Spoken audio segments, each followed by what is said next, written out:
ロトシリーズ。それは3部作として登場した物語の内容でした。しかし、ドラクエ11が発売され、その物語はドラクエ3よりも前になるのではという演出がされました。この動画では、ドラクエ11も含めたロトシリーズとして勇者たちの系譜や勇者の剣についてゲーム内で登場した内容から考えられる部分でまとめてみた内容の総集編となります。語られていない部分もあり、今後またリメイクされる可能性もありますが、それまでの間の完全版として保存版となります。偉大なる勇者たちの旅路を確認していきましょう。ロトシリーズの始まりになると思われるドラクエ11からまずは見ていきましょう。時渡りの部分に関しても今一度再確認してみると色々と見えてくる部分があります。勇者老主一行はニズゼルファを討伐する前にガイアのハンマーを使用し勇者の剣を作成しました。そして一行は邪神ニズゼルファを討伐するべくケトスに乗って向かうこととなりました。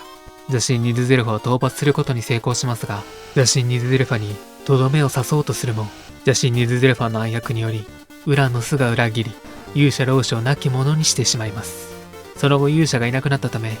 ニズゼルファの体を封印させるを得なく、セニカたちは邪神ニズゼルファを封印することになりました。そしてセニカは勇者の剣を命の大樹へと奉納した後、セニカは老主の元へと戻ろうと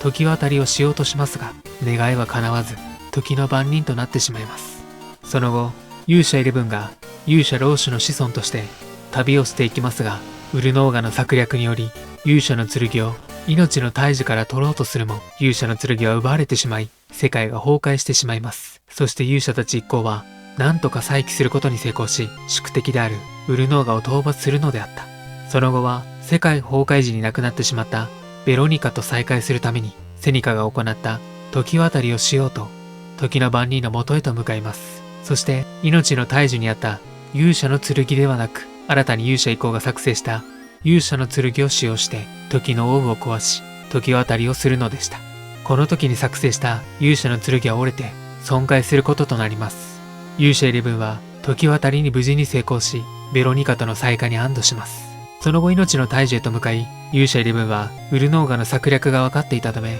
ホメロスからの不意打ちに反応することができ、無事に命の大樹から勇者の剣シンを入手することになります。そして勇者一行はウルノーガを討伐後、真の敵である邪神ニズゼルファも討伐することに成功できました。ニズゼルファを討伐後、勇者11は時の番人になったセニカを勇者老主の元へ送り届けたいと思い、時の番人になったセニカに勇者の剣シンと勇者の力を渡して、セニカは無事に勇者老主の元へと帰ることができました。その後勇者11は勇者の剣シンを手に取り、命の大樹へと奉納することになります。命の大樹へ奉納後は、青龍がその姿を現し、勇者11のことをロトの勇者として名付けて、私が闇に落ちてしまったらその剣でと言い、ロトの血を引く者の描写と、ドラクエ3主人公の旅立ちのシーンが演出され、赤色の本には勇者11一行の様子が描かれてエンディングとなりました。ここで気になる部分は3点あると思われます。1、時渡りの関係について。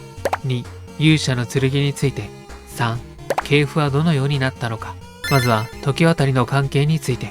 時のオーブを壊して時間を遡る内容についてですが、勇者11が時のオーブを壊した部分である程度説明をしてくれています。勇者11が聖地ラムダから命の大樹へ向かいウルノーガを討伐した時間軸、勇者11が旅立った日から聖地ラムダへと向かうまでの時間軸、2つの時間軸が集約されて、再び聖地ラムダから命の大樹へ向かう時間軸に時渡りすることになります。セニカも同じような感じで、セニカが旅立ち勇者老主と旅をしているまでの時間軸、勇者老主を旅をしている部分から邪神ニズゼルファを討伐するまでの時間軸、この2つの時間軸が集約して再び勇者老主と旅をしている部分の時間軸になる感じです。セニカが時渡りをした際には、神が前にもこんなことがあったよなという形でうっすらと時渡りをしていることが記憶にあった様子が描かれております。このように世界は複数存在するというより一つの時間軸に集約されていく感じとなります。そのため最初は勇者がいなくなった世界線が天空シリーズになると思っていた時期もありましたが、一つに集約されるということで、その後が天空シリーズになるということはないと思われます。そして勇者老主一行はおそらくニズゼルファを討伐後、セニカもまた時渡りをすることによって勇者老主が亡くならずに邪神にドゥゼルファを討伐後のウラノスの策略も防ぐと思われるので、そのまま勇者老主が命の大樹へと勇者の剣を奉納すると思われます。ここまでの部分が時渡りに関しての内容です。2番、勇者の剣について。勇者イレブンが作成した勇者の剣は時渡りをした際に損壊をしましたが、先ほど時渡りのところで説明をしましたが、世界は集約していく感じとなります。そのため聖師である老主が作成した勇者の剣が本来の勇者の剣のため神という文字がついております。イレブンが作成した勇者の剣は本来歴史上にない勇者の剣のため、あの時渡りの際に損壊したという感じとなります。その後、勇者の剣神と勇者の力をセニカに渡し、セニカは時渡りをすることができたという感じです。そして勇者イレブンが勇者の剣を命の大樹へと奉納しますが、これはセニカが時渡りをした後にニズデルファを討伐後、老子もまた奉納すると思われます。勇者老子たちが奉納している時には、勇者イレブン一行は生まれてきていないので、この辺りの記憶はどうなるのか不明な部分となりますが、神の時と同様に命の大樹の記憶には残っていくはずと思われます。そのため、ドラクエ1の時には、ロトの剣を装備した状態で竜を倒すことにより、聖竜と思われる声の主が登場して、命の大樹には記憶があるため、感謝された感じと思われます。勇者の剣神はどのような経緯で渡ったかは作中で描かれていない部分ですが、後にドラクエ3の世界まで渡り、ゾーマによって3年をかけてへし折られたという感じです。ここまでが勇者の剣についての内容となります。3番、系譜はどのようになったのか。勇者老主が聖師になるため、勇者イレブンからドラクエ3の主人公という形ではなく、勇者老主から祖父、オルテがドラクエ3の主人公までという感じとなります。ドラクエ3の時に伝わっていたのは、勇者の証のロトの称号。ドラクエ11の時の勇者イレブンたちの伝説の物語。では、勇者イレブンたちの功績はどのようにして伝わったのか。ここに関しては、セニカが老主がいた時代へ戻るので、勇者イレブンたちのやってきたことは、勇者老主たちが行うと思われるので、勇者イレブンたちの出来事はなくなってしまうわけですが、勇者イレブンたちに勇気ある者たちといったセニカは、あの赤い本へと記した可能性が考えられます。そして、ドラクエ3につながっていくであろう勇者の子孫は、聖師である勇者老主系列の子孫で、伝わっていたというロトの伝説というのは、勇者イレブンたちの物語になると思われます。セニカが彼らの行いがあったからこそ、今があるという形で赤い本へ記したのではないかなという感じです。系譜としては、このような感じで、勇者老主から何代かあり、ドラクエ3主人公の祖父、オルテがドラクエ3主人公という感じになります。今後この老主から祖父までの間が保管される物語が追加されるのかどうかが気になる部分となります。勇者老主から祖父までの間が現状判明されないところですが、勇者の剣、時渡りの使用、赤い本の流れから勇者老主が聖師になると思われます。ドラクエ3での勇者の剣について、ドラクエ11の時代からドラクエ3までの間にどのような経緯で渡っていたかというのは不明な部分ですが、王者の剣はゾーマが3年をかけてへし折ることに成功します。その後はメルキドの研究員がゴーレムを作成する際の参考材料として折れた王者の剣を研究するのですが、結局のところは使用せずに必要になっていたドラクエ3の主人公が受け取り、勇者がオリハルコンなどを駆使して再び王者の剣へと復活させることに成功します。そして大魔王ゾーマの居城へと向かい、大魔王ゾーマを倒すことになります。その後の王者の剣はエンディングにて残していったという記載があるため、ラダトーム城へと残していったと思われます。しかしメルキドにて研究が行われていることが HD2D 版のリメイクによって判明したため、その後はメルキドに渡ったという感じです。このように勇者老主が作成してからドラクエ3勇者が使用し、その後の行方となります。ドラクエ3での系譜はどのようになったのか。勇者老主からドラクエ3勇者の祖父までの流れでどのようになったかは不明な部分ですが、父オルテガは勇者サイモンと戦いを交えた後、魔王バラモス討伐に向かうも火山に落ちて亡くなったとされていた。しかしオルテガは生きており、下の世界アレフガルドへと訪れました。その後はラダトームに滞在することになり、さらなる敵である大魔王ゾーマの居城へと向かうのだが、キングヒドラによって亡くなってしまうのでした。ドラクエ3では神竜によって蘇る演出もあるのですが、これは静止ではなく、あくまでも神竜でのイベントという形でした。実際はドラクエ3主人公が大魔王ゾーマ討伐後にラダトームから姿を消してしまい、その後どこへ行ったかはわからない状況だったのですが、HD2D リメイクにてその後の内容が判明しました。ラダトームの西に船着き場があるのですが、その付近に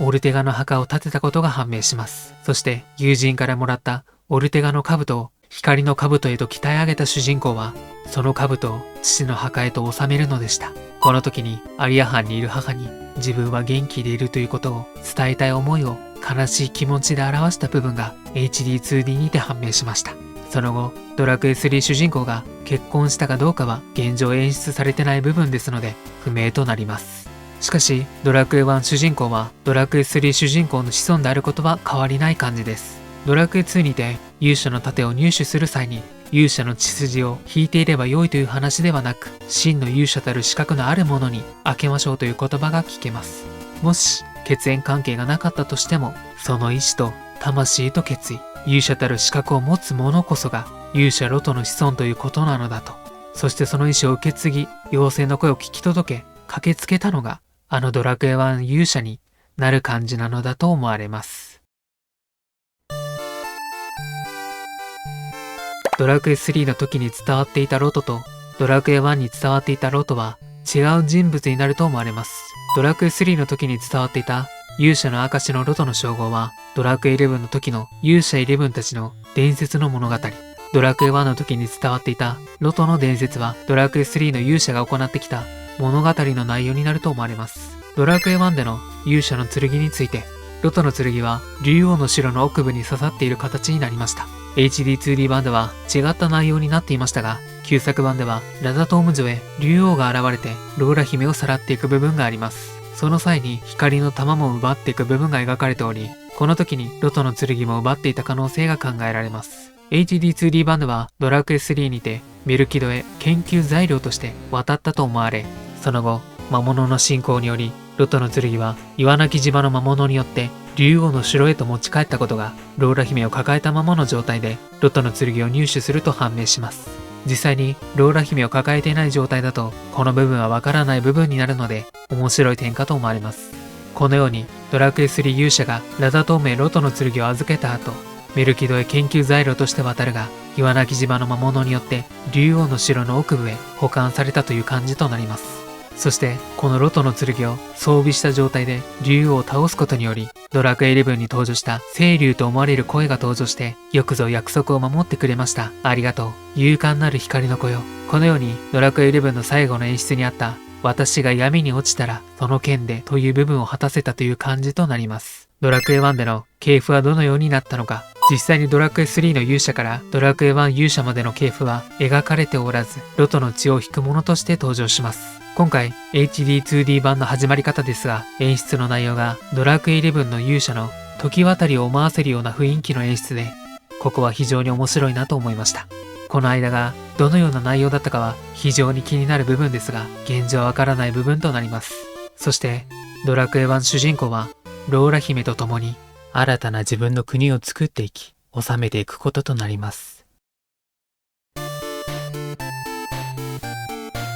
ドラクエ1からその後時が経ち、ドラクエ1主人公とローラ姫は旅をしていき、その後3つの国が作られることとなりました。ローレシア城、サマルトリア城、ヌーンブルク城、このように新たな国が登場しました。ドラクエ2での勇者の剣について、ロトの剣は竜王戦後にそのまま光った状態で玉座に残っている演出でしたので、竜王の城にそのまま残った感じと思われます。そしてドラクエ2勇者たちが訪れた時には時が経っていたために錆びた剣となってしまっていました。その後はオリハルコを入手して再度マイラにて鍛え直されることになり、再び輝きを取り戻してロトの剣となり復活します。そしてこのロトの剣は光の玉を手に入れ、真の力を取り戻した竜王のひ孫により聖なる力を与えられて、どんな闇をも切り裂く力を手に入れ、赤きロトの剣であるロトの龍剣と進化することになります。ロトの龍剣は最終戦で闇を切り裂き、闇の衣を剥ぐことができるように進化しました。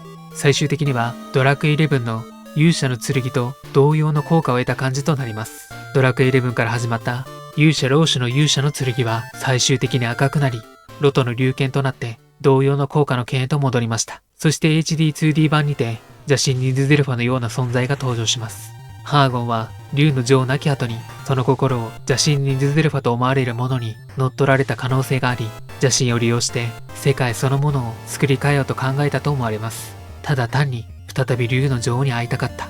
そして邪神にも手を染めて破壊神シドーも利用した。またシドーも魔ガシドーというものへと変貌し、ロトの竜剣によって闇の衣を剥ぎ取り討伐することに成功します。この時の最初の戦闘 BGM はドラクエ8の時と同じ BGM になっており、ドラクエ8との関わりを感じさせる部分となりました。あの世界ではラーミアと呼ばれていたあの時のレティスはこの時のラーミアだったのかもしれません。ここまでがドラクエ2での勇者の剣の内容となります。続いてドラクエ2での系譜はどのようになったのか。竜を討伐したドラクエ1主人公はローラ姫と共に新たな新天地を目指しました。そして3つの国ができて、そこから代々子孫が生まれていき、ローレシア王子、サマルトリア王子、サマルトリア王女、ムーンブルク王女という形で誕生していきました。その後、この中から新たに子孫が登場したかどうかは現状わからない部分となります。ドラクエ2勇者たちはハーゴンたちの脅威を退かせた後、ラーミアに乗って上の世界へと訪れることになります。この時にドラクエ3勇者と思われる魂も一緒に上の世界へと訪れます。ラーミアはアリア藩へと向かい、勇者たちはアリア藩王と謁見することになります。その後はドラクエ3勇者の家へと訪れてエンディングとなりました。この時にドラクエ3勇者の母とドラクエ3勇者が再会して、父オルテガの兜、ドラクエ3勇者の魂、ドラクエ3勇者の母、このような感じで3人の家族の再会ができたのではないかなという感じです。しかしこのエンディング部分には最初疑問に思いませんでしたが、よくよく考えてみるとドラクエ3勇者の母と思われた女性はどのようにして代々紡いできたのかが不明で、また上の世界は平和の状態であり普通に暮らしているのであれば、兵士を家の前に立たせるというのはいくら女性一人とはいえ不自然な部分かと思われます。そのため最終的にドラクエ3勇者の魂と再会する演出となっていますが、この再会した女性はドラクエ3勇者の母の魂であり、その存在自体はその場にはいないのではないかなと思いました。しかしドラクエ3主人公はあの時父の墓の前で自分が元気にしていたことを伝えたい思いが母にあってもその時には叶わなかったが、ドラクエ2勇者たちによってその願いが叶ったという感じと思われます。勇者の剣に関しては勇者老主が作ったものがその後大魔王ゾーマによって3年をかけてへし折られるが、メルキドの研究員によってゴーレムの研究材料に使用できないか調べられるが、実際はよくわからず放置されており、そこにドラクエ3主人公たちが訪れて折れた剣を入手し、オリハルコーなどを駆使して王者の剣として復活させました。その後はラザトームへと預けられることになり、メルキドへと研究をするために渡りますが、岩なき島の魔物によって竜王の城の奥部へと保管されることになります。ドラクエ1主人公はそのロトの剣を入手して竜王を倒すことになった。勇者レブンが作った勇者の剣ではないが、その魂と受け継いだ思いはロトの血を引く者によって無事に青竜の願いを叶えることができました。竜王討伐後はロトの剣はそのまま竜王城に残り、時が経って錆びた剣となってしまいました。ロトの血を引く者とローラ姫から代々紡がれ、ロトの子孫の4人によりオリハルコーなどを駆使して再びロトの剣へと復活を遂げます。そしてこのロトの剣はどんな闇をも切り裂くドラクエ11の時のような勇者の剣と同様の効果を得たロトの龍剣となりました。ドラクエ11から始まった勇者の剣は最終的にこのような歴史をたどっていたという感じとなります。ロトの子孫たちの系譜に関してはこのような感じとなるかと思われますが、実際にこの空白の部分は作中で描かれていなく、今後の作品で何かしらあるかどうかはわからないところとなります。ということで今回はドラクエ11からドラクエ2までのロトの剣とロトの子孫の系譜について時系列順に流れをまとめてみました。実際に可視化してみるとこのような感じになるかと思われます。スピンオフ作品も交えた場合は一応キャラバンハートの方でロトの子孫たちとロトの装備に関しての行方がわかりますが、25周年アニバーサリー冒険の歴史書ではキャラバンハートはドラクエ2の世界から数百年後の世界という内容が描かれており、ロトの装備はロトのオーブとして各々変化しており、ロトの子孫たちはその後行方がわからなくなったことになっていますが、その魂は現在は眠っているだけという表現となっております。ラーミアによって上の世界と向かった勇者たち、その後は帰れたかどうかは不明な部分となります。血筋というよりも、その思いや魂、勇気を持って行動する者が、ロトの勇者として、そう呼ばれ誕生する感じと思われます。ドラクエ1主人公の背景がわからず、突然の登場のような演出でしたが、このような部分も関係してくるのではないかなと思われます。このあたりは、今後どのようになっていくのか、非常に楽しみな部分となります。今回もご視聴していただき、ありがとうございました。また次回のドラクエ動画でお会いしましょう。それでは失礼いたします。またね。バイバイ。